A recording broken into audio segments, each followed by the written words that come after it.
Permuburan darimu ajuran Tuning tatiku sinang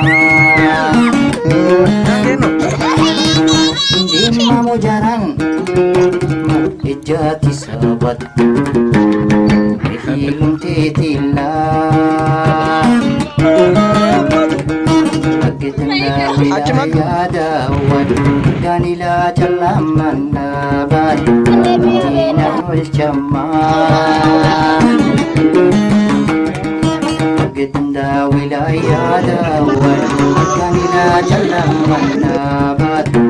Tinahul jaman